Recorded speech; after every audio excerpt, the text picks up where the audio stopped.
Could this be the beginning of the end of silver's rally? Well, it is quite possible, at least for now.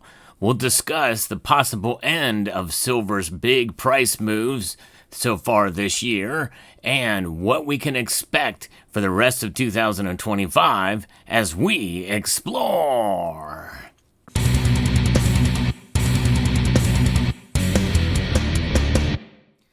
Earlier today, I posted a video about where I thought the price of silver would reach by the end of 2025.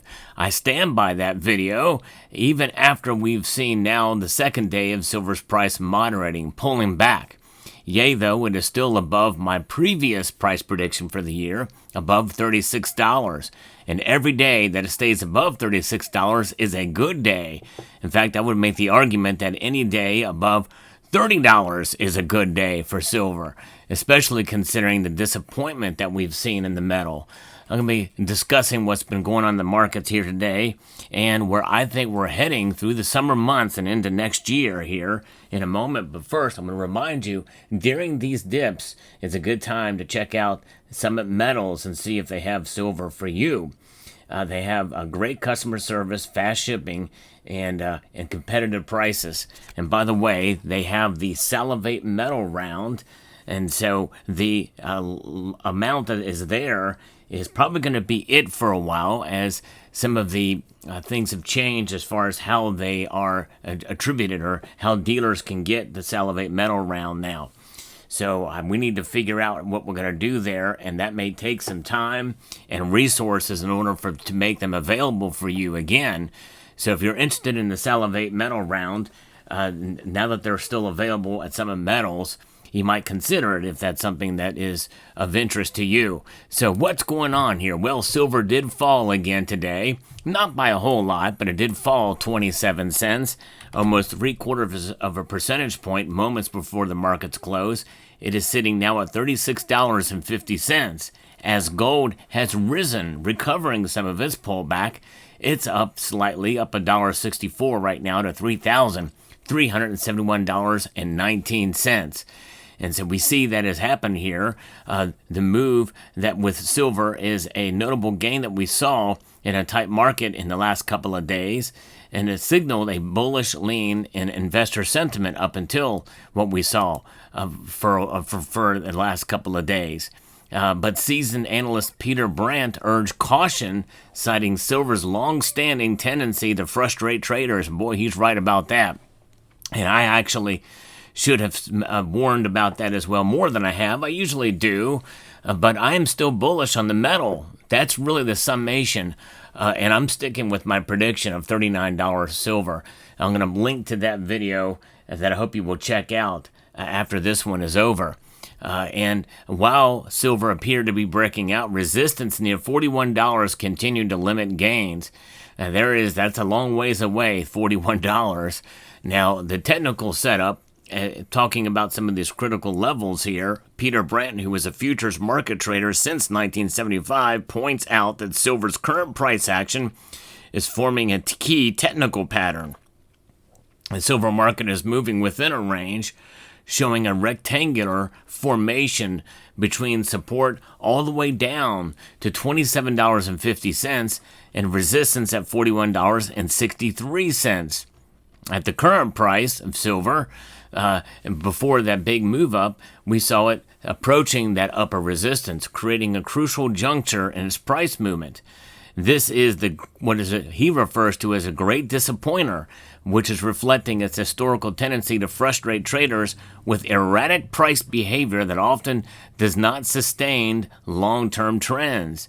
So it creates a scenario where traders must remain cautious.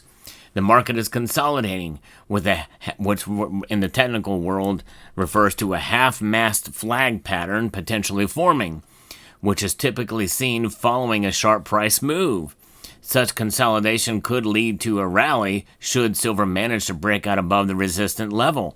And so far, there are more indicators that are moving, I think, are bullish for silver than not.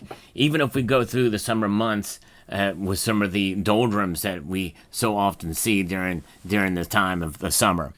He notes that a close above $37.30 would increase the odds of a bullish continuation, confirming a breakout from the current consolidation range, but traders should be mindful of false breakouts given silver's track record of disappointing price action after initial rallies. And by the way, as I record this video, we are a day away from the Great Friday Smackdown, when Mr. Silver Slammy comes and makes his presence known.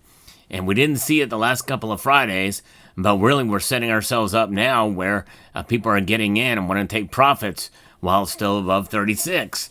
So I can very well see silver potentially getting hurt tomorrow, getting hit pretty hard, barring any unforeseen situations with Iran and Israel and other geopolitical factors, as well as domestic situation or domestic economic factors that could come into play. Despite the caution expressed by Brent, several market indicators suggest that silver's momentum remains positive in the short term. Well, it doesn't look like that's the case right now. The moving averages are currently aligned with a bullish pattern, while the 8-day moving average is something that indicates a market bias towards upward movement. But I think we're below that right now. Now, the Commitment of Traders report shows that large speculators hold relatively strong positions in silver, signaling a bullish sentiment. But these large speculators could turn on a dime, and they have before, especially in the bullion banks, when they sell a whole lot, at a certain point in time. And right now, there's a little bit of blood in the streets right now. Yes, indeed, bleeding red in the markets. This unpredictable nature of silver requires traders to stay vigilant. Despite the bullish sentiment, the market's range-bound nature and potential for sudden reversals call for careful monitoring. Boy, that is true.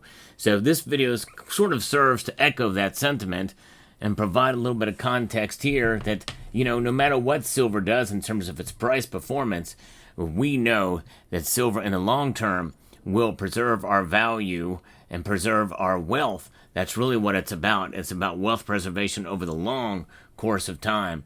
That's what silver is there for. And it's also wealth outside of the system.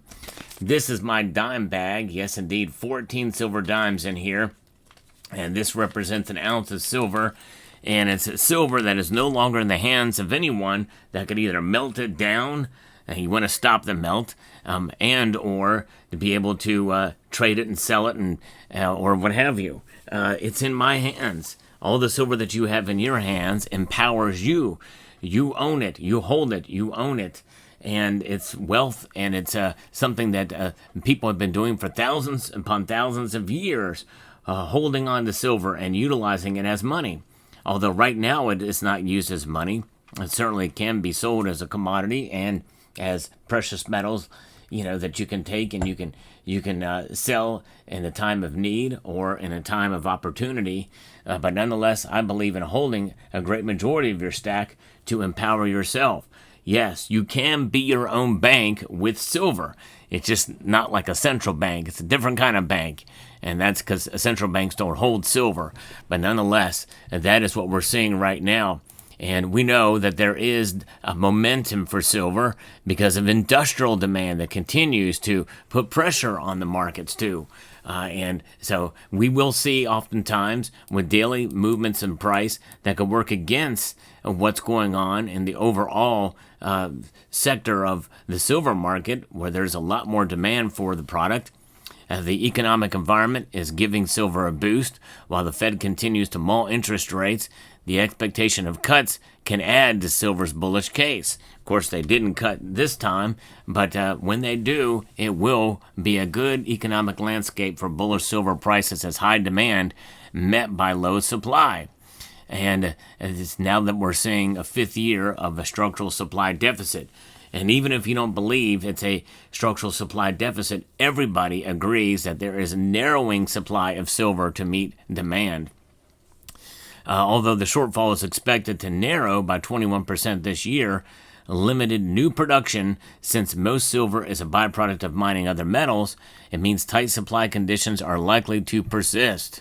And what we saw leading up to this point now is in 2024 and halfway through this year in 2025, rising gold prices have been the headline story for commodities.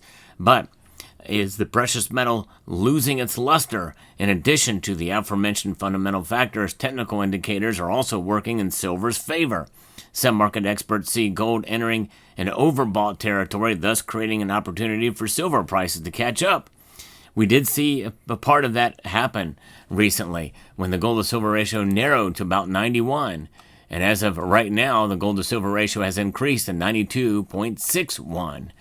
And so I think we could see silver starting to catch up in the second half on the ratio aspect, with potentially an additional upside, according to Peter Krauth, author of The Great Silver Bull and publisher of Silver Stock Investor.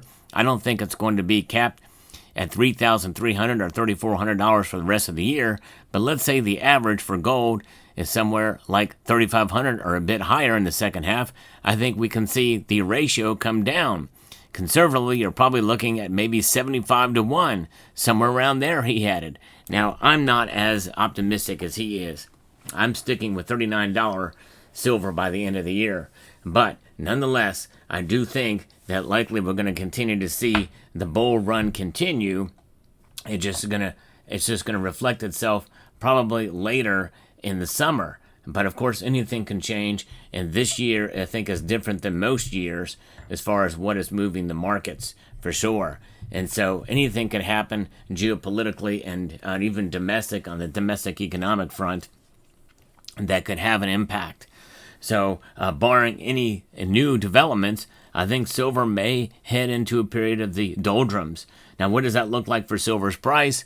Probably not much lower than $34. If you want me to tell you what I think that's exactly where silver's going to be, somewhere in the $34 range, maybe a little bit higher. But I think maybe we might see it get pushed down below 35 through the summer doldrum months if there's no other news that will push it up or fear that could drive the price up. I think there's going to be some profit taking and a consolidation around that time, around that price frame.